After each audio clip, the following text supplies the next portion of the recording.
पाकिस्तान की जो 70 साल तारीख थी और उस 70 साल तारीख में हमारे बुजुर्गों से गलती हो गई। हमारे बुजुर्गों ने हमें ये बोला कि बेटा सियासत एक गंदी चीज है, इसमें आपने नहीं जाना। हमें जो पढ़ाया गया मुताल्ला पाकिस्तान में कि हिंदुस्तान के अंदर मजहबी रवादारी नहीं थी, तो कायदे आजम ने ये फैसला किया कि भाई हमने एक ऐसा मुल्क बनाना है जहाँ हिंदू मंदिर में जाने के लिए आजाद, ईसाई चर्च जाने के लिए आजाद, मुसलमान मस्जिद जाने के लिए आजाद है। कहते ना सिटी ऑफ लाइट कहा जाता था। कहते थे कराची की रातें जागती हैं। आज कराची में रात में आप निकल जाएं तो आपको डकैत सारे जाग रहे हैं।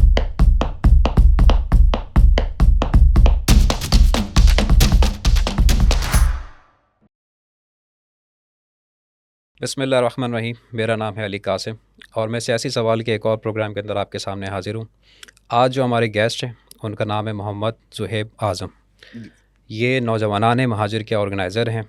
सबसे पहले हम सर आपको खुशामदीद कहते हैं अपने शो के अंदर। भाई आपने दावत दी और मौका दिया कि हम भी अपना पॉइंट ऑफ व्यू लोगों के सामने रख सकें। बिल्कुल सर, मोस्ट वेलकम।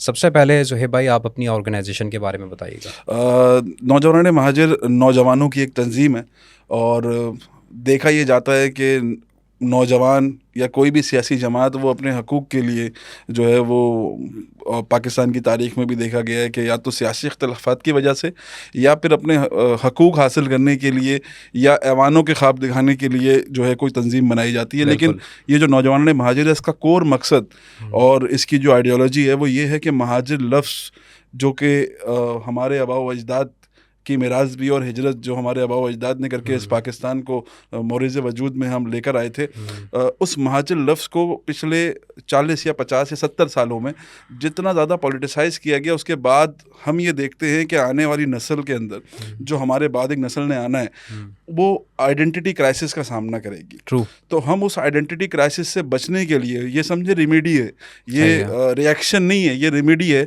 और हम इस रेमेडी को ऐसे लेते हैं कि जो हमारी आने वाली नस्ल है उस तक हम महाजिर लफ्ज़ को खैरियत के साथ और एक डीपॉलिटिसाइज करके उस तक पहुंचा दें, ताकि लोगों को ये पता चले कि महाजिर एक कौम है, उनका एक अपना कल्चर है, उनकी एक अपनी सकाफ़त है, उनकी अपनी एक तहजीब है। कहीं भी अगर आप अपनी शनाख्त कोई भी अगर पाकिस्तान में बताता है कि वो पख्तून है तो हम उसका पॉलिटिकल बैकग्राउंड देखने नहीं लग जाते। अगर कोई बताता है कि मैं पंजाबी हूँ तो मैं ये नहीं समझता कि या तो ये नून लीग से होगा या ये काफ लीग से होगा। अगर कोई बताता है मैं बलोच हूँ तो मैं ये नहीं बोलता या तो ये BLA का है या फिर बलोच नेशनल पार्टी का है। तो ऐसे ही महाजिरों के बारे में भी एक जो कॉन्सेप्ट है कि कोई भी महाजिर अपने आप को महाजिर कहता हुआ घबराता है। अच्छा, फिर दूसरा मसला ये भी है कि हमारी कौम के साथ अलमिया ये हुआ कि जब उसने अपनी शनाख्त को महाजिर के तौर पे तस्लीम किया गया तो फिर महाजिर लफ्ज़ को इतना ज़्यादा गलत तरीके से पेश किया गया कि लोगों ने अपने नाम के साथ उर्दू स्पीकिंग लगाना शुरू कर दिया। तो हमारे नज़दीक ये एक लम्हे फ़िक्रिया था कि हमारी कौम अपनी जो शनाख्त है वो एक ऐसे लफ्ज़ के और एक ऐसी समझे टर्मिनोलॉजी के साथ इस्तेमाल करे जिसका कोई बैकग्राउंड ही नहीं है। उर्दू स्पीकिंग तो पाकिस्तान का 80 या 90% लोग हैं। अगर हम यहाँ से खैबर पख्तूनख्वा जाएँ या बलोचिस्तान जाएँ तो जो मीडियम कराची का शहरी या पंजाब का शहरी कम्युनिकेशन के लिए इस्तेमाल करेगा वो उर्दू यूज़ करेगा। तो उर्दू कभी भी उर्दू हमारी ज़बान है, कौमी भी है, मादरी भी है, लेकिन शनाख्त के तौर पे इस्तेमाल नहीं किया जाता। तो हमारा नौजवानों ने महाजिर का कोर मकसद यही था कि हम अपनी शनाख्त को बचाएं और अपनी अगली नस्ल तक पहुंचाएं। उसके अंदर जो उसकी कोर आइडियोलॉजी है वो हमारी अगली नस्ल तक पहुंच सके। ठीक है। अच्छा, मेरे सबसे पहले तो खैर सवाल ये हो गया। मेरे दूसरे अहम सवाल का जवाब ये देगा कि आप में और जो पॉलिटिकल पार्टी, आप तो खैर एक ऑर्गेनाइजेशन है, एक जो पॉलिटिकल पार्टी है MQM जो कि काफ़ी सालों से उसने कराची के ऊपर एक हुकूमत की है और पूरे पाकिस्तान के अंदर जो है वो अब हर किसी का नज़रिया है उस हवाले से जो है वो आपने सही बोला कि उर्दू स्पीकिंग जो है वो एक जमात से रिलेटेड जो है पहचाने जाते हैं कि अगर कोई अपने आप को उर्दू स्पीकिंग या महाजिर बोलता है तो वो 95% उसके माइंड में जाता है कि MQM से इसका ताल्लुक़ होगा। आप में और उनमें क्या फ़र्क है? देखिए, MQM एक तंजीम है और इस्टेब्लिश तंजीम है और उसके मेंबर्स जो है वो असम्बली में भी मौजूद हैं और वो महाजिर कौम के हवाले से आवाज़ ही बुलंद करते रहते हैं, काम भी करते रहते हैं। हमारा मकसद और हमारी बात करने का ये है कि कहीं ना कहीं किसी भी सियासी जमात को अपना मोटिव सामने रखने के लिए अगर उसकी पार्टी के अंदर जैसे पहले महाजिर कौमी मूवमेंट थी, फिर मुत्तहिदा कौमी मूवमेंट बन गई, तो अब उसमें दीगर जबानों के भी बोलने वाले लोग मौजूद हैं। तो हो सकता है एमक्यूएम महाजिर कौम के जो बेशतर मसाइल हैं उन पर वैसे आवाज़ ना बुलंद कर सके, क्योंकि उसकी जमात में मुख्तलिफ ज़बानों के बोलने वाले, लेकिन कोई एक ऐसी तंजीम होनी चाहिए जो महाजिरों के असल हकूक़ के बारे में, असल मसाइल के बारे में आवाज़ बुलंद कर सके।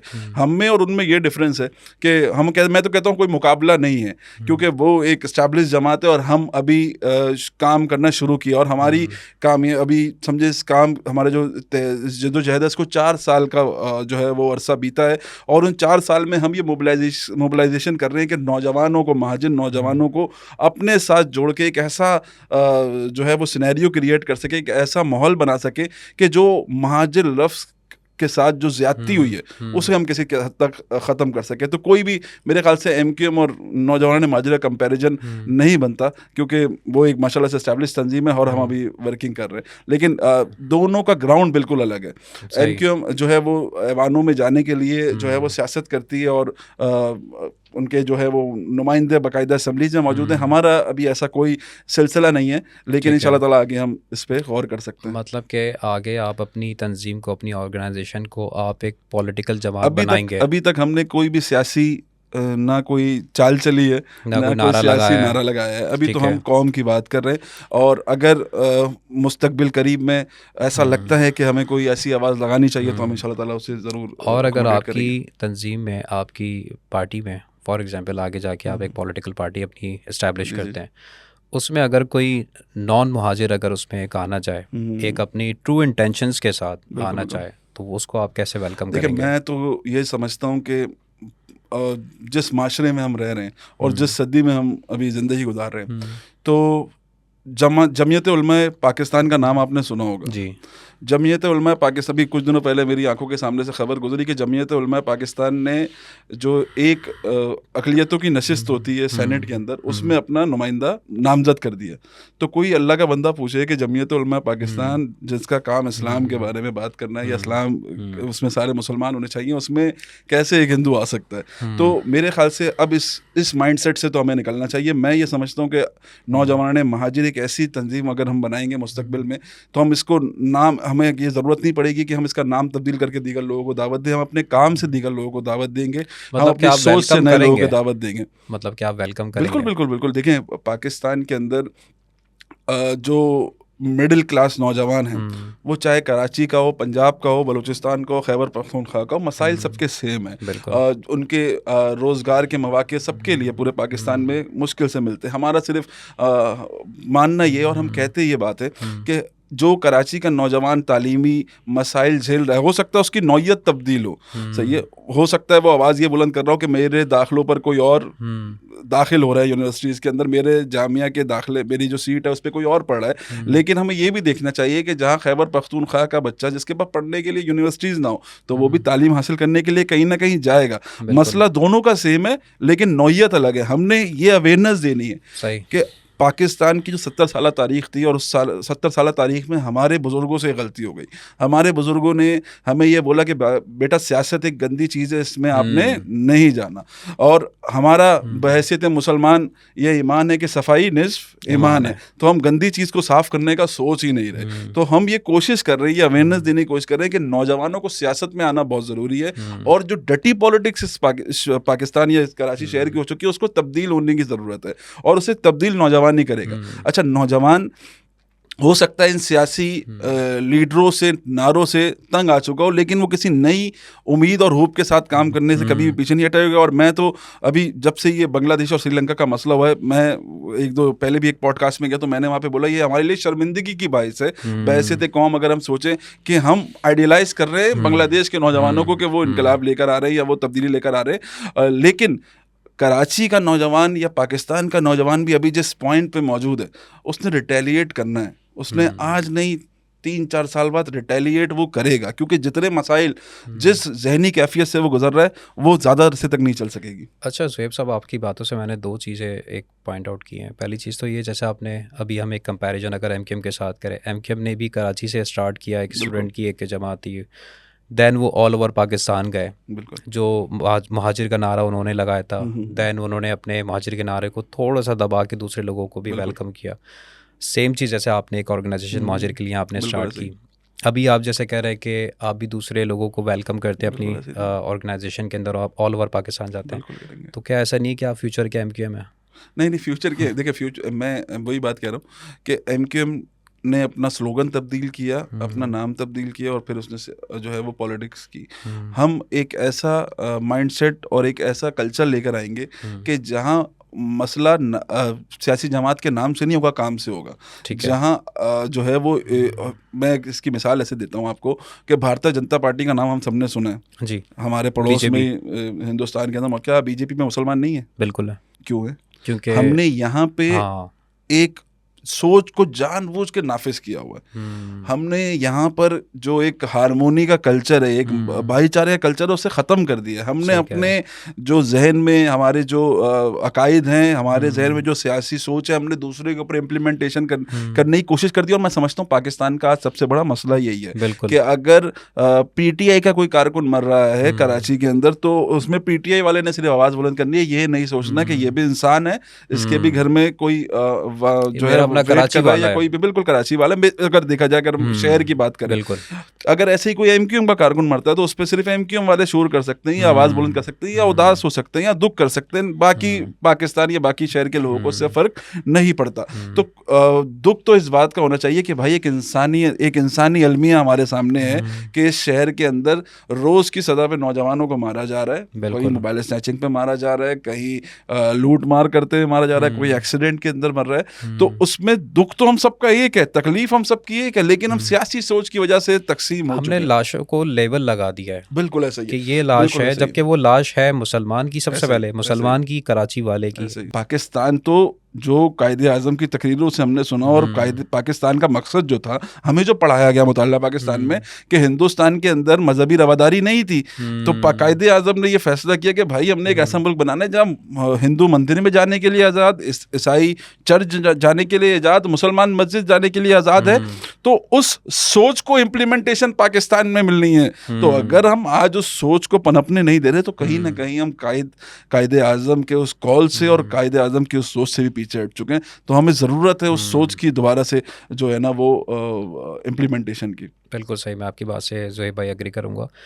अच्छा, मुझे ये बताइएगा, कराची के साथ अकॉर्डिंग टू यू कराची के साथ सबसे बड़ी ज़्यादती क्या हुई है? देखिए, कराची के साथ सबसे बड़ी ज़्यादती मैं ये समझता हूँ कि कराची जिसको आप टॉप लेवल पे आप कहते हैं कि यार ये शहर के साथ सबसे बड़ी ज़्यादती है। मैं सबसे पहली बात हुई कि कराची के लोगों ने ओनरशिप शहर के लिए ना खुद भी छोड़ दी है। मैं जो सबसे बड़ा मसला समझता हूँ शहर के अंदर, क्योंकि हमने गंदगी में रहने की आदत डाल ली है। बिल्कुल ऐसा, और हमने अपने बच्चों को उस आदत के अंदर मुब्तला कर दिया। अब जब एक चीज़ के अंदर हम उसको आदत डाल दें, और उसके साथ साथ हमारे जो लोग जो चीज़ें अफोर्ड कर सकते हैं, फॉर एग्जांपल हमारे शहर के टेम्पररी मसले थे, हमने उन्हें परमानेंट बनाया, और परमानेंट बना के उनका एक परमानेंट सोल्यूशन लाए।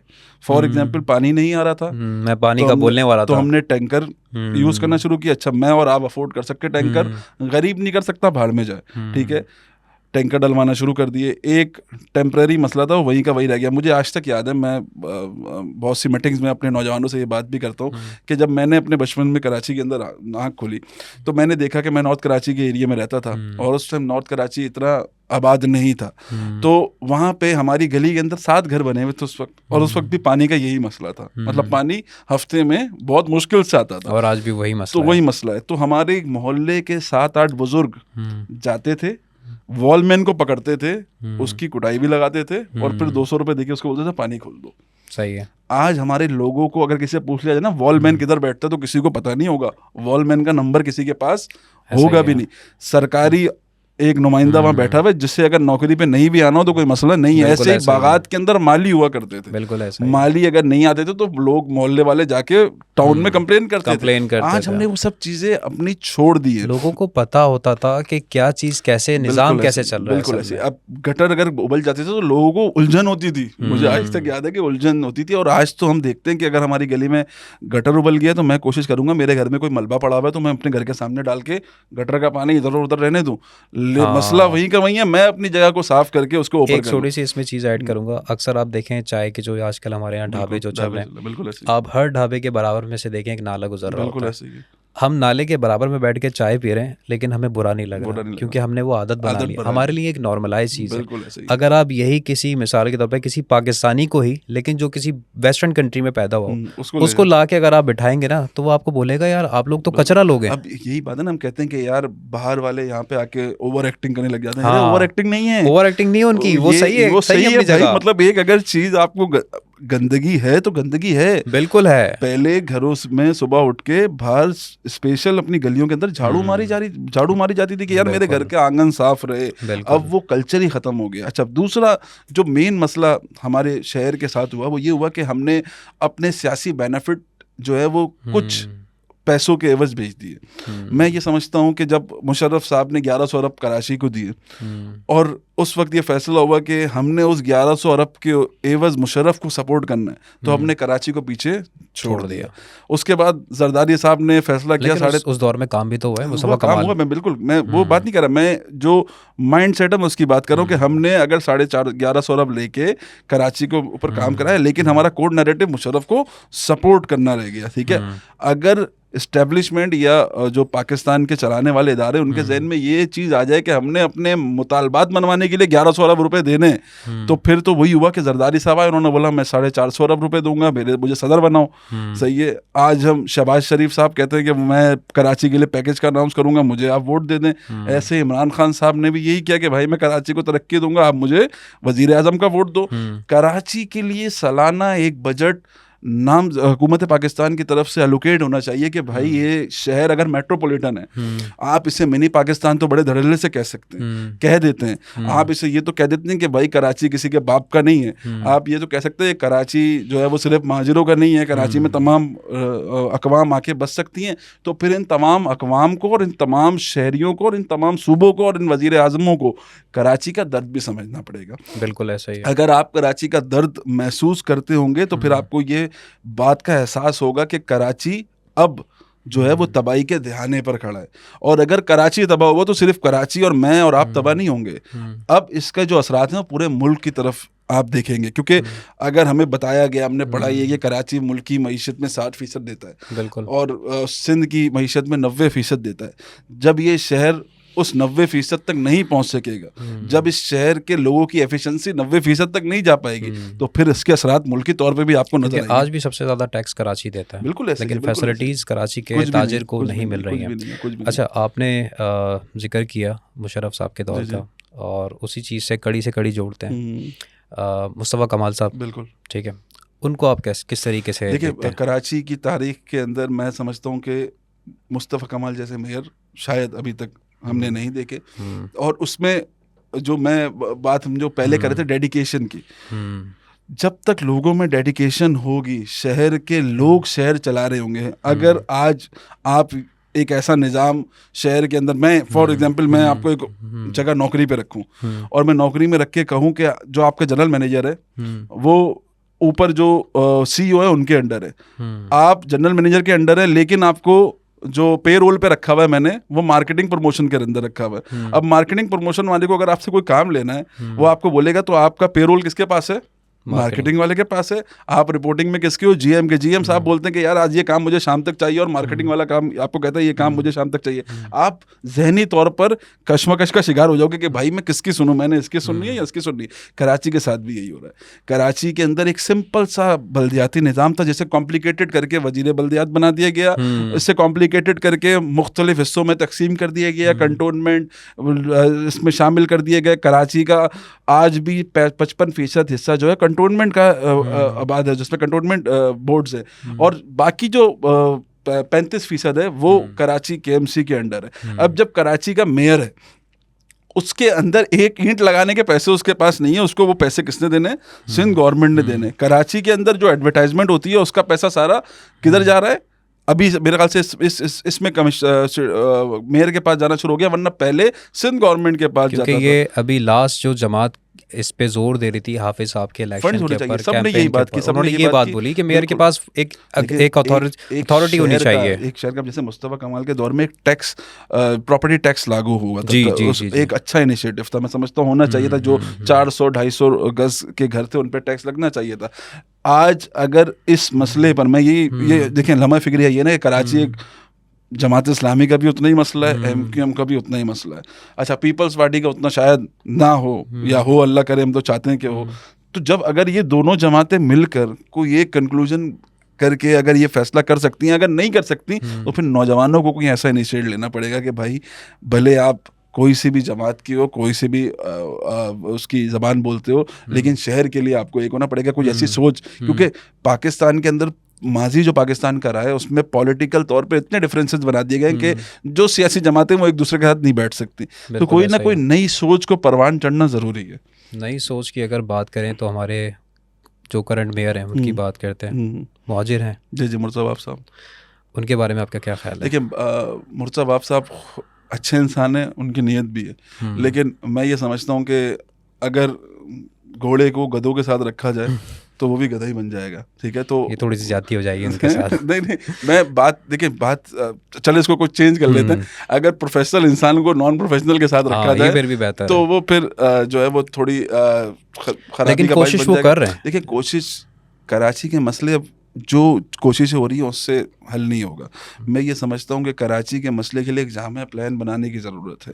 और ये जो हम हर साल बैठ के ये डिबेट कर रहे होते हैं, या MQM या जमात इस्लामी ये डिबेट कर रही है, या जो कराची का दर्द रखती हैं वो जमातें डिबेट कर रही हैं कि कराची को K2 मनसूबा, K4 मनसूबा कंप्लीट करने के लिए 400 अरब दिए जाए। नहीं, अब हमें सालाना तौर पर ये बात करनी चाहिए। कराची को सालाना तौर पर 1100 अरब रुपए अगर मिलने तो 1100 अरब रुपए सालाना मिलने, किसी पॉलिटिकल पार्टी को सपोर्ट करने के लिए नहीं, मुल्क चलाने के लिए कराची काम कर रहे हैं। अगर यहाँ का शहरी दिन भर कमाता है तो रात में जो है ना वो पूरे पाकिस्तान के बच्चे जो है खाना खा रहे होते हैं, ठीक है? अगर हम देखा जाए, अगर हम इसको एक कैजुअल लैंग्वेज में बात करें, अगर कराची शहर बंद होता है, हमने सुना था ना कि एक टाइम में बंद होता तो बड़े करोड़ों रुपए का नुकसान, अरबों रुपए का नुकसान हो रहा है, तो कि नुकसान हम फील क्यों नहीं कर रहे? इसका दर्द हमें तकसीम करना पड़ेगा। मैं ये समझता हूँ कि कराची एक मेट्रोपॉलिटन शहर है और पूरी दुनिया के अंदर अगर आप पूरे मुल्क के बेरोजगार एक शहर में लाके भर दें और कहें कि यहाँ पर उनके लिए रोजगार के मौके फराहम करने, तो जो यहाँ का पढ़ा लिखा नौजवान है उसने कहाँ जाना है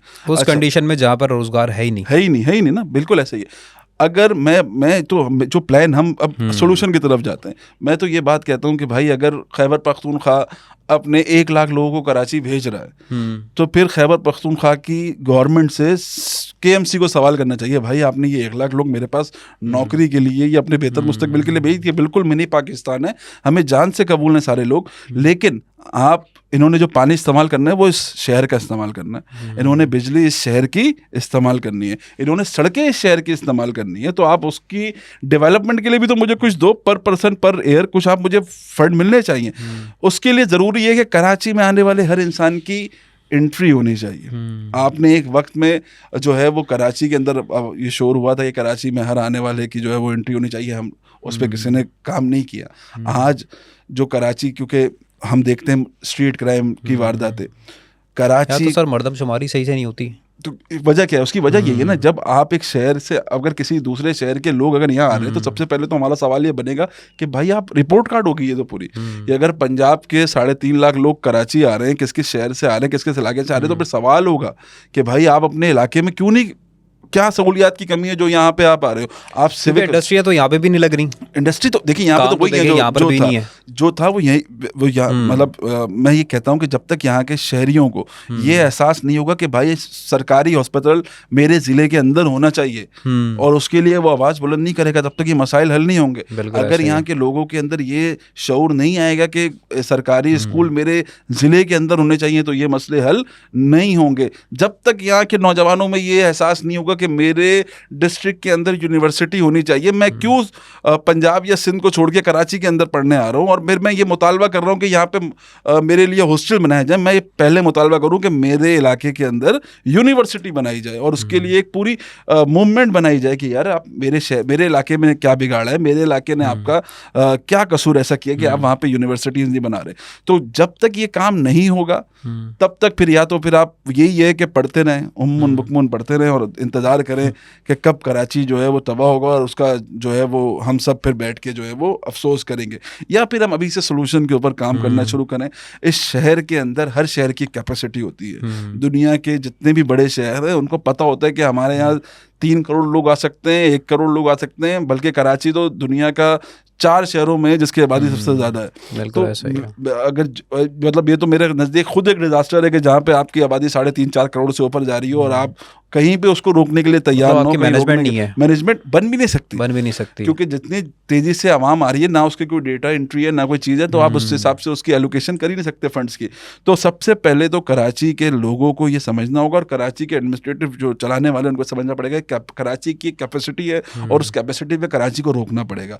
आज से रोकना शुरू करेंगे तो 10 साल बाद इसके समझ नजर आएगा कि कराची बिल्कुल के जो फंड हैं वो उनके लोगों के मुताबिक हैं। देखें, ऐसा नहीं हो सकता कि कराची सबसे ज़्यादा बजट भी दे और कराची के नलकों में पानी ना आ रहा हो। ऐसा नहीं हो सकता कि कराची जहाँ पे जो है वो बिजली के जो मतलब तेल है कराची से जा रहा हो और यहाँ पे पेट्रोल जो है वो महंगा मिल रहा हो। जैसे अगर आज चल रहा है कि खैबर पख्तूनख्वा ये जो एहतजाज कर रहा है इस बात पे कि भाई अगर मेरे पास से बिजली बन के पूरे पाकिस्तान में जा रही है तो मैं इतना पैसा क्यों दूं, मेरे पास से बिजली बन के जा रही है तो मुझे तो उतना बजट नहीं देना चाहिए, मुझे इतना पैसा बिल पे नहीं लगना चाहिए। तो ऐसे ही कराची वाले भी बोल सकते हैं कि भाई मेरी तरफ से पेट्रोल जा रहा है, आप पेट्रोल के मुझ पे ट्रैवलिंग जो कॉस्ट है वो मुझ पे क्यों एलोकेट कर रहे हो। तो ये सब सवाल वो हैं जो सियासी शऊर रखने वाले लोगों को आएंगे। जब सियासी शऊर नहीं होगा तो हम इन्फ्लुएंसर्स के कहने में जो इन्फ्लुएंसर्स कहेंगे, और आज पाकिस्तान का ये जो हाल हो रहा है इसके वजह भी है कि हमने आइडियलाइज करना शुरू कर दिया है। आज पाकिस्तान के जो नौजवान है वो आइडियलाइज करना शुरू कर दिया। वो देख रहा है कि ये इन्फ्लुएंसर बोल रहा है कि ये बहुत अच्छा काम कर रहे हैं, तो वो उनकी सपोर्ट में एक कदम आगे बढ़ जाता है। फिर पता चलता है भाई नहीं ये तो रॉन्ग नंबर था, उसने अगले दिन किसी और की पोस्ट लगा दी और वो उसको सपोर्ट कर रहा है। तो फिर कभी भी आप एक अच्छे बेहतर मुस्तकबिल के लिए तैयार नहीं हो सकते। बिल्कुल आपकी बात से मैं एग्री करूँगा। आपका स्टूडेंट यूनियन की तरफ जैसे मैं आ रहा था उस बारे में बताइएगा कि क्या वजह रही कि यहाँ पर हमारा जो आज का जो तालिब इल्म है इस चीज़ से कई हद तक महरूम है, और दूसरा यही जो आपकी जैसे ऑर्गेनाइजेशन की आपने एक स्टार्ट ली है, इस तरीके से अगर कोई दूसरे स्टूडेंट अगर इस बारे में सोचते हैं या आवाज़ बुलंद करते हैं तो हमारे पास कोई प्लेटफॉर्म है नहीं, और ये स्टूडेंट जो हमारी यूनियन है वो ना होने के बराबर है। तो हमारा नौजवान जो है वो आज के दौर में किस दरवाजे पे जाके दस्तक देगा?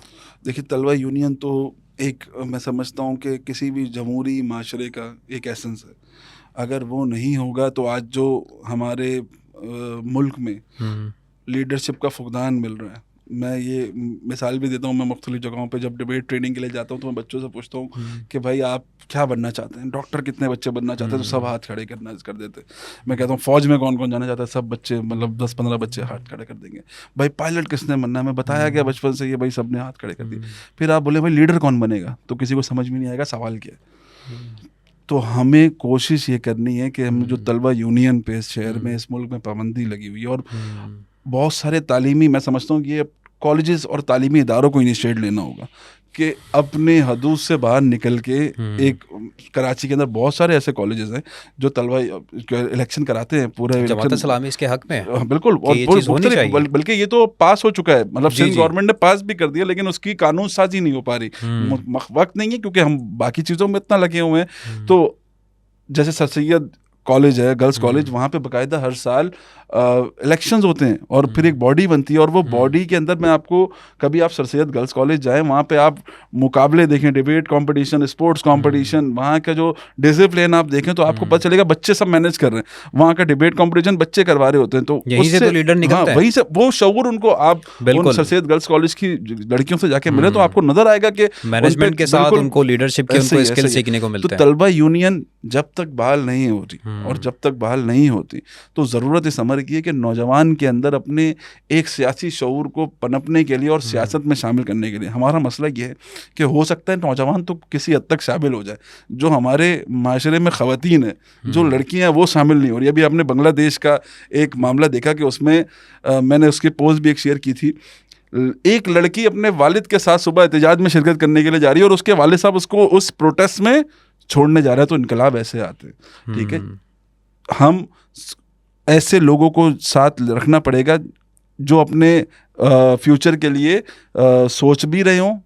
अगर कोई फोटोग्राफी कर सकता तो वो एहतजाज में आके फोटोग्राफी करे, वो ये सोच ले कि मैंने अब बेहतरी के लिए ये काम करना है। कोई गाने लिख सकता तो वो लिखे, भाई मैं आज इस पाकिस्तान के हालात पे गाने लिखना चाह रहा हूँ। किसी के फॉलोवर ज़्यादा हैं तो वो वहाँ पे जाके लाइव जा सकता है। चेंजिंग ऐसी आएगी। तलबा यूनियन पहली तो चीज़ें बहाल होनी चाहिए। ये एक जमहूरी समझें एक कदगन है जो हमारे ऊपर लगी हुई है, और मैं ये समझता हूँ, मैंने इसके ऊपर वर्किंग भी की थी और मैंने सोशल मीडिया पे एक्टिविटी भी कोशिश की चलाने की, तो काफ़ी नौजवानों ने ओवरवेलमिंग रिस्पॉन्स दिया। लेकिन अब देखना है कि वो ग्राउंड पे कितना इम्प्लीमेंट कर सकते हैं, ग्राउंड पे किस हद तक उस पर काम हो सकता है कि भाई तलबा यूनियन आपका एक बेसिक राइट है, और अगर आज उस पर आप काम नहीं करोगे तो मैं तो ये समझता हूँ कि जो बच्चा अभी अगर आज इस सिचुएशन में हम तलबा का यूनियन का बहाल भी हो जाए, इलेक्शन हो भी जाए, तो जो बच्चा पाकिस्तान की 10 सालों में तलबा यूनियन के इलेक्शन में हिस्सा ले रहा होगा ना, उसे पता ही नहीं उसके राइट्स क्या हैं। सही कह रहे हैं आप। उसे मसाइल के बारे में आगाही नहीं है। वो तो मम्मी डैडी बच्चा है, उसको कॉलेज का प्रिंसिपल या यूनिवर्सिटी का टीचर इस बात पे घेर सकता है कि भाई तुमने इंटर्नशिप पे जाना है, मैं तुम्हें भेजूंगा, आज के बाद मेरे खिलाफ बात नहीं करना। तुम्हें स्पोर्ट्स क्रिकेट टीम में हिस्सा लेना है, मैं तुम्हें हिस्सा दिलवाऊंगा, लेकिन तुम इस बात से पीछे हट जाओ।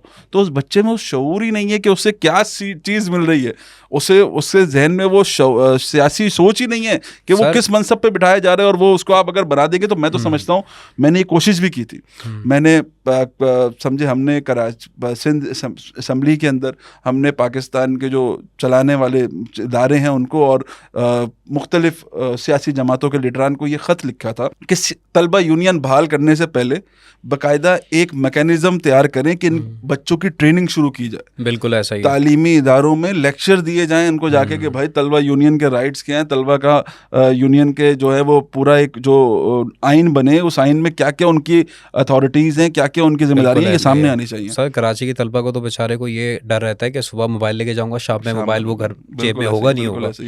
तो देखिए जब बच्चा इस डर के अंदर रहेगा तो वो कहाँ से मैनेजमेंट या लीडरशिप स्किल्स वगैरह, उसके दिमाग में एक डर है।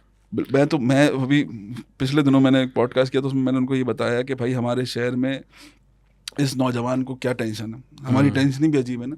मैं सुबह घर से निकल रहा हूँ तो मैं ये सोच के निकल रहा हूँ कि यार मैंने कौन से रास्ते से जाना है जहाँ मुझे ट्रैफिक नहीं मिलेगा, क्योंकि मैंने वक्त पे ऑफिस पहुंचना है, और वो रास्ता सन्नाटे वाला नहीं हो। सही है, ख्यालों की तबीयत जिंदा हो सकती है। सही है। अब वो वहाँ पे ऑफिस पहुंचा, उसने पूरे दिन नाचना है कि उसके बॉस खुश हो जाए, सही है। फिर उसके बाद उसने शाम में 5 बजे निकलना है, 5 बजे फिर वो सोच रहा है कि कौन सा रोड से जाऊं जहाँ पे मुझे ट्रैफिक ना मिले। अच्छा अब 1-2 घंटे अगर उसने दोस्तों के पास जाके बाहर बैठना है तो वो इंतहाई ज़हनी दबाव में बैठा हुआ है आगे पीछे देख के कि मेरे पास मोबाइल छीनने वाले ना आ जाए। अच्छा मोबाइल छीन भी जाए, जान का खतरा ना हो तो बंदा चले फिर भी थोड़ा हो जाए, लेकिन जब जान का खतरा भी साथ साथ लगा हुआ है, बिल्कुल यहाँ पे मैं परेशान हूँ, वहाँ मेरी वालदा घर में बैठ के नवाफिल पढ़ रही है कि मेरा बच्चा खैरियत से घर पे आ जाए। कराची में माँ बाप को सुकून नहीं मिलता जब तक उनका बच्चा घर रात को ये शहर कहते ना सिटी ऑफ लाइट कहा जाता था, कहते थे कराची की रातें जागती हैं। ये आज कराची में रात में आप निकल जाएं तो आपको डकैत सारे जाग रहे हैं, एक अजीब सा माहौल लग रहा होता है, डर लग रहा होता है। वाकई सही कह रहे हैं। तो जरूरत उस कल्चर को दोबारा रिवाइव करने की जरूरत है, कराची को वापस सिटी ऑफ लाइट्स बनाने की जरूरत है, कराची की रातों को वापस जगाने की, और उस सब पे जो है वो नौजवानों ने काम करना। अभी हम लोग गाड़ी में मैं और मुजम्मिल यही बात करते आ रहे थे,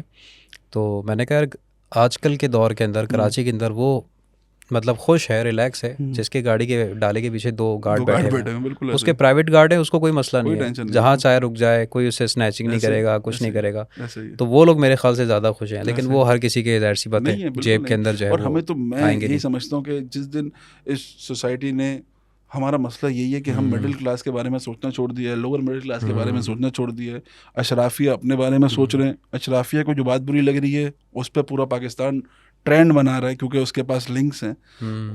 अगर किसी मैं आपको एक बहुत सारे वाक़यात ऐसे होते हैं, डिफेंस में बच्चे को गोली मार दी या डिफेंस में किसी लड़की के साथ कोई इशू हो गया तो पूरे पाकिस्तान में वो ट्रेंड बन जाएगा। लेकिन अगर कोई सरजानी का लड़का जो है वो बच्चे अभी स्विमिंग वो गिर गए, गटर में गिर गए, मर गए, किसी ने सोचा भी नहीं ट्रेंड मारने का क्योंकि उनके ना लिंक्स थे ना इन्फ्लुएंसर। सर ये न्यूज़ जैसे इसी चीज़ को आगे बढ़ाते हैं कि कराची में सिर्फ वो नहीं जो कि एक अमीर है, जो कि एक बड़ी एक जो है वो डाले वाली गाड़ी अफोर्ड कर सकता है, पीछे गार्ड बिठा सकता है, हर इंसान तो नहीं कर सकता ना।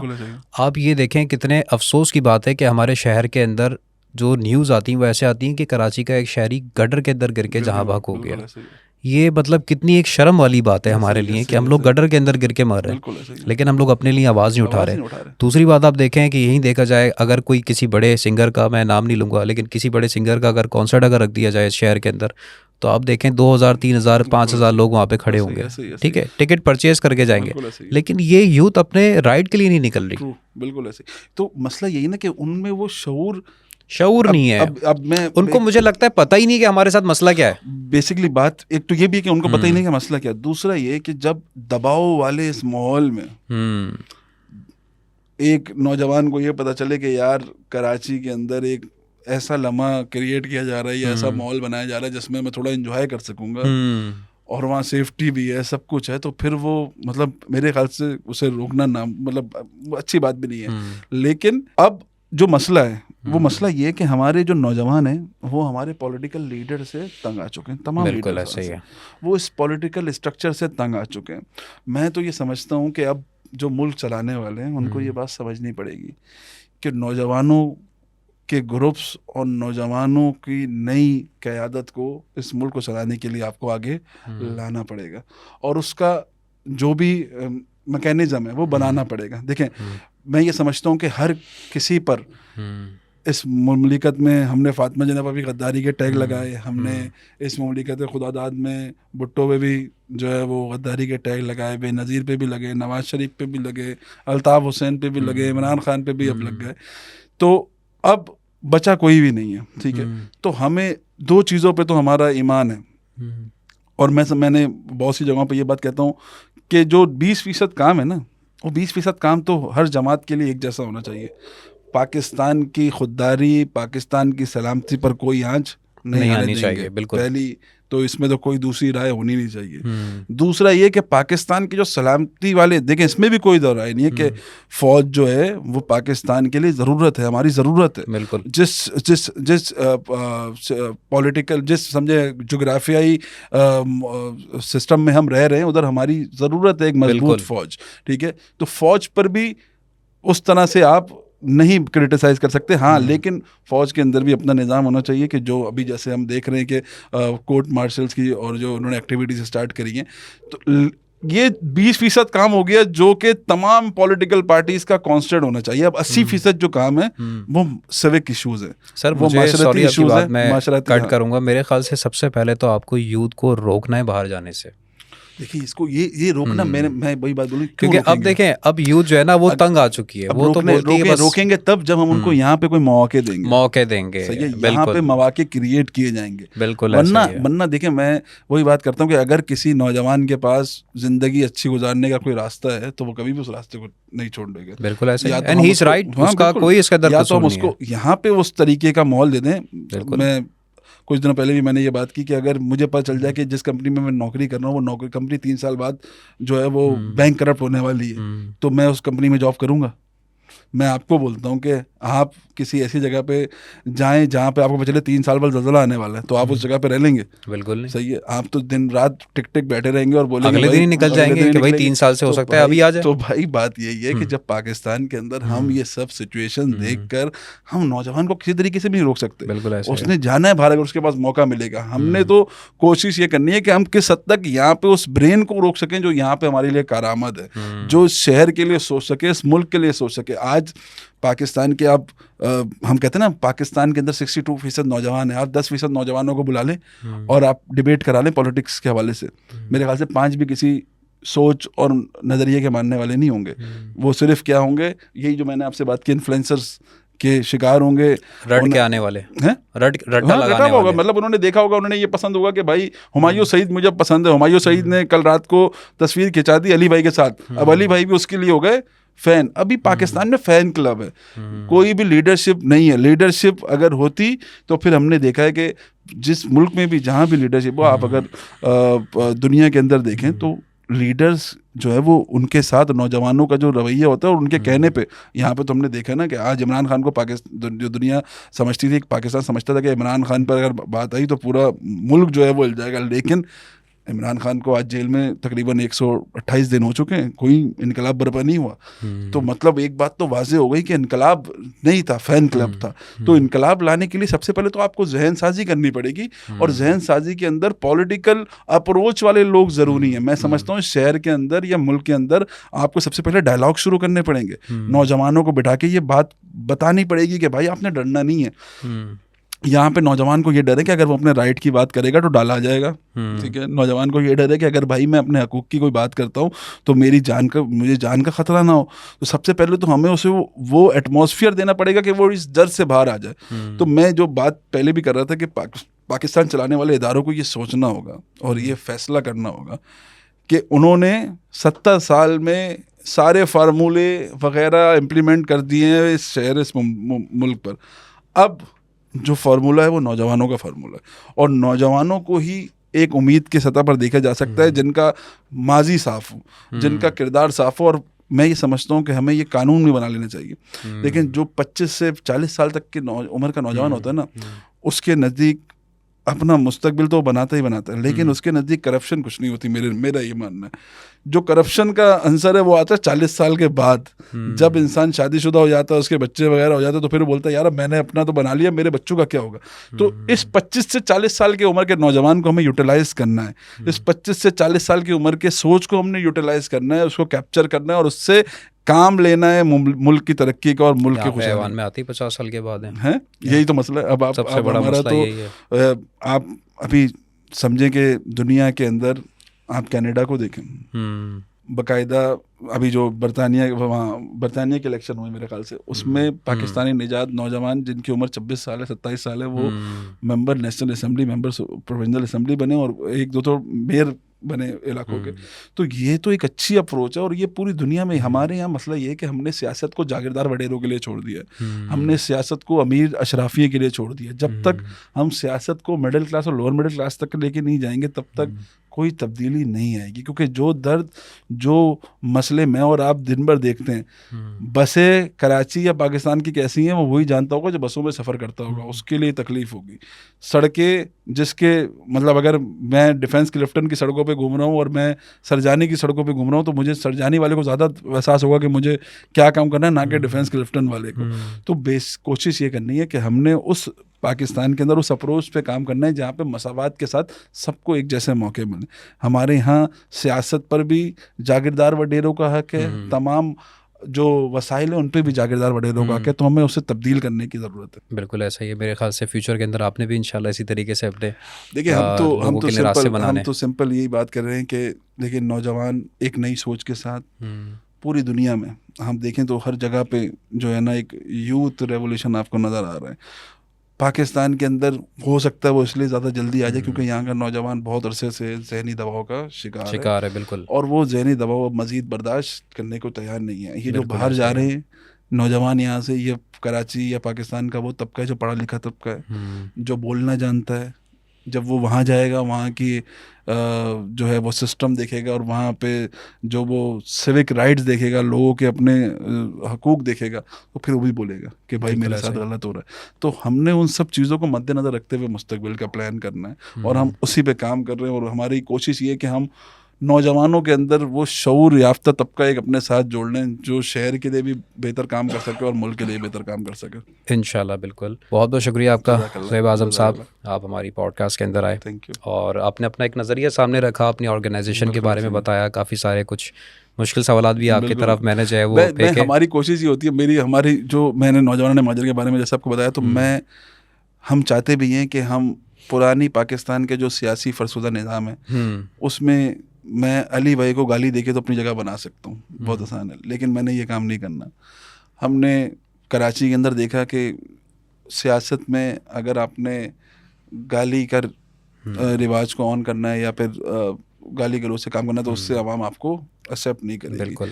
तो हम दौर बहुत चेंज हो चुका है। तो हम तो ये बात कहते हैं कि जो हैं उनकी भी हम इज्जत करते हैं, सही है, बहुत अच्छी बात है। जो गुजर गए उनकी भी हम इज्जत करते हैं, बहुत अच्छी बात है। हम अपने मुस्तकबिल के बारे में सोच रहे हैं और ये मुझे राइट जो है मेरी अल्लाह ताला ने मुझे दिया है, मेरी जो कुदरत है उसने मुझे दिया है कि मैं अपने मुस्तकबिल को बेहतर बनाने के लिए कुछ भी सोच सकता हूँ और कुछ भी काम कर सकता हूँ।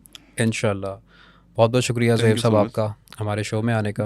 बाकी इंशाल्लाह आप लोगों से जो है वो अगले शो में किसी नए गेस्ट के साथ मुलाकात होगी। मैं था आपका होस्ट अली कासिम। अपना ख्याल रखिएगा। अल्लाह हाफ़िज़।